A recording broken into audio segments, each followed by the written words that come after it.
Bismillahirrahmanirrahim. Assalamualaikum warahmatullahi wabarakatuh. Kembali lagi di channel Eka Syaprianti. Hari ini aku akan membahas sudah sholat bertahun-tahun, tapi kenapa sholatnya tidak diterima? Bayangin ya, kita udah sholat bertahun-tahun nih. Ada orang yang udah sholat bertahun-tahun, setiap azan dia langsung ke masjid, sampai dia tuh dikenal sama orang-orang tuh, dia tuh rajin ibadah, saking nggak pernah dia itu ninggalin sholat. Tapi suatu hari dia itu tersentak oleh kajian seorang ustadz. Ustadznya itu berkata, tidak semua sholat yang kita kerjakan itu hanya kayak eh cuman ruku, ruku, sujud, seperti itu ya. Dan nggak semua sholat itu diterima sama Allah. Kalimat itu tuh buat dia cemas. Gimana ya kalau selama ini dia itu hanya kayak sholat tapi dia tuh nggak tahu makna sholat itu gimana, dan dia tuh nggak dapet pahala yang sempurna gitu loh. Itu yang dia pikirkan gitu. Gimana kalau sholat yang selama ini dia kerjakan tuh nggak memperbaiki dirinya jadi lebih baik gitu kan. Terus apa sih sebenarnya yang membuat sholat seseorang itu tidak diterima oleh Allah, yang sudah bertahun-tahun tapi tidak diterima oleh Allah? Dengerin dulu video ini sampai habis ya. Jadi ada seorang anak muda, dia itu udahlah kalau untuk sholat nggak usah ditanya ya. 5 waktu pasti on time, nggak pernah dia itu terlewat. Bahkan sampai orang di sekitarnya pun kayak yang, wih rajin kali baru azan lo udah datang, sampai kayak gitu. Saking rajinnya dia ke masjid ya untuk sholat. Tapi ada satu masalah di dirinya.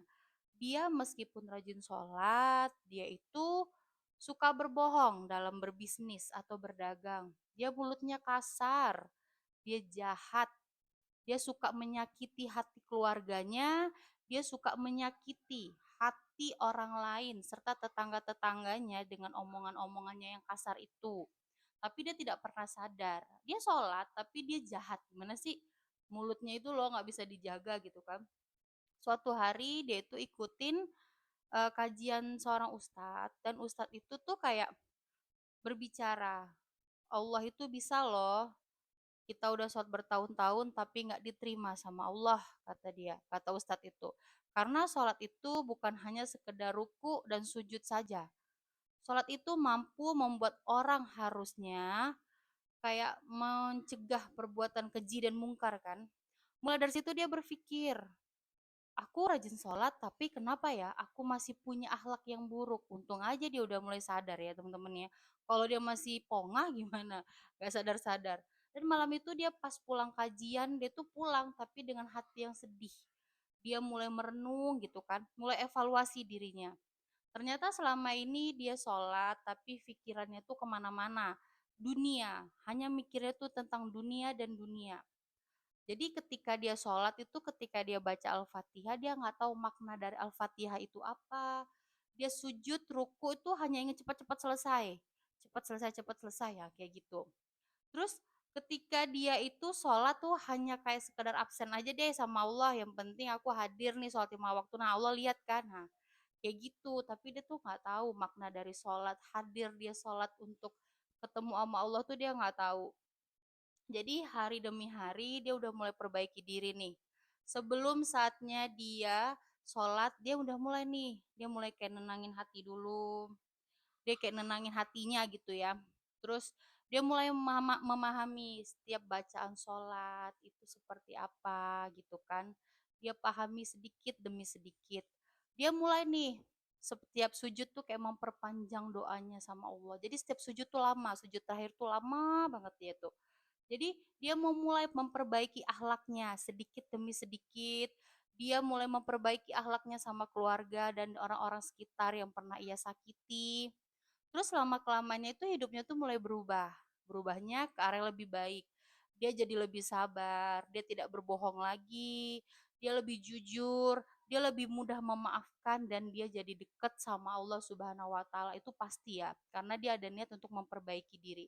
Dari situ dia sadar, Allah tuh bukan hanya melihat tuh kayak gerakan sholatnya aja, tapi yang Allah lihat itu adalah kayak ikhlas kita, hadir kita tuh memang karena Allah, bukan karena memang udahlah datang aja deh, yang penting sholat ya Allah lihat aku sholat udah. Tapi kita tuh nggak tahu makna kita hadir untuk sholat itu apa gitu, dan dampak di kehidupan dia tuh untuk kehidupan kita tuh apa gitu.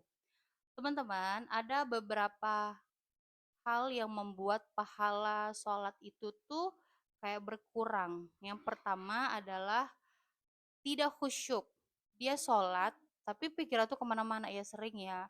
Namanya manusia itu banyak sekali pikiran. Jadi ketika sholat tuh ya udah tetep tuh cicilan aku, aduh utang aku, aduh besok bayar SPP, aduh besok bayar cicilan rumah, aduh besok bayar mobil, aduh besok bayar motor. Ada aja yang dipikirin, bener gak sih? Padahal ya seharusnya ketika kita sholat itu kita lepaskan semuanya.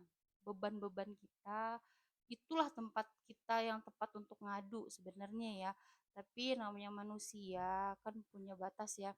Jadi ya ya udah gitu. Dia punya sisi kelemahan yang ya seperti itu, tidak khusyuk. Yang kedua, ria atau mencari validasi manusia. Dia tuh sholat hanya ingin dilihat manusia, bukan ingin ketemu Allah, enggak. Dia hanya pengen, iya aku sholat nih biar dibilang apa alim deh, biar dibilang kayak orang-orang soleh kayak gitu kan ada ya, seperti itu tuh ada. Yang ketiga tuh masih berbuat maksiat, tapi dia nggak mau memperbaiki diri. Bukan berarti kita yang pendosa ini, yang banyak dosa itu nggak boleh sholat, bukan. Justru sholat itu adalah tempat kita memperbaiki diri. Terus usahain jadiin sholat itu untuk membuat kita tuh jadi sarana berubah lah gitu ya, untuk lebih baik gitu kan. Terus kayak buru-buru dalam sholat, kayak sujud tuh cepet-cepet, ruku cepet-cepet, kayak ada yang dikejar gitu. Jadi kayak nggak ada tumaninahnya gitu loh. Dalam sholat itu kan harus ada step by step. Ada loh yang kayak gitu karena aku pernah lihat nggak sampai 5 menit sholatnya. Aduh ini sholat apa? Mikirnya tuh gimana bacanya kan gitu ya. Karena kan memang harus ada baca Al-Fatihah itu aja kalau kita bacanya salah, itu kan aku pernah ikut kajian sih gitu ya. Jadi Al-Fatihah itu kayak tajwidnya tuh harus benar, kalau salah tuh ya katanya tuh emang nggak diterima gitu loh. Aku pernah ikut kajian begitu waktu dulu ya. Itu semengerikan itu loh sebenarnya bacaan sholat itu nggak boleh main-main kita bacanya gitu. Terus tidak ikhlas. Jadi kita itu kan sholat tuh sebenarnya memang harus datang ke Allah itu dengan hati bersih, hati suci, ikhlas, memang pengen tuh berubah gitu. Tapi kalau kita hanya untuk mendapatkan penilaian manusia, tujuan utama sholat kita tuh apa sebenarnya? Ke Allah atau ke manusia gitu kan? Tapi harusnya di sholat itu kita tuh bukan nanya, "Ih, udah berapa lama aku sholat ya?" Tapi kita tuh harusnya nanya, apakah sholat aku ini sudah memperbaiki diriku? Apakah sholatku ini diterima sama Allah Subhanahu wa Ta'ala? Kan kayak gitu ya. Jadi kayak, ayolah, Allah itu selalu buka pintu ampun kok. Minta ampun sama Allah, sholat yang benar, datangi Allah dengan benar, dengan ikhlas, dengan niat yang benar-benar kita tuh ingin berubah. Karena Allah itu selalu selagi kita masih hidup, Allah itu selalu buka pintu ampunan gitu.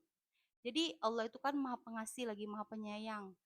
Perbaiki sholatmu, tidak perlu langsung sempurna teman-teman. Nggak perlu langsung kayak langsung sholat lima apa kayak gini loh. Langsung tahajud, ini semua dikerjain dalam satu waktu. Yang ada tuh kita itu capek, capek serius. Jadi kita tuh benar-benar perbaiki pelan-pelan, pelan-pelan. Tapi benar-benar kita perbaiki, bukan langsung terus kita kerjain semua yang ada capek langsung nggak ngerjain sama sekali. Itu ya.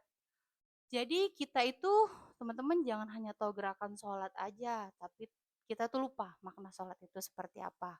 Ya, sholat itu bukan hanya kewajiban kita datang buat absen sama Allah habis itu pulang, enggak, ya. Melainkan sholat itu kita tuh hadir di dekat Allah serta mohon ampunan, minta maaf ya Allah selama ini sholatku lalai, aku suka apa seperti telat sholatnya padahal sudah azan tapi aku menunda-nunda seperti itu teman-teman ya. Minta ampun sebanyak-banyaknya. Sholat taubatlah dulu sebelum kalian sholat fardu. Itu minta ampun atas lalai-lalainya kita hari itu.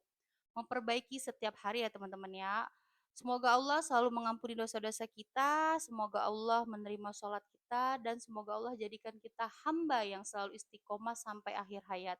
Sekian dulu videonya, kalau video ini bermanfaat, jangan lupa like, komen, dan subscribe video ini, dan nyalakan lonceng notifikasi supaya aku setiap upload video, teman-teman tahu semua. Assalamualaikum warahmatullahi wabarakatuh.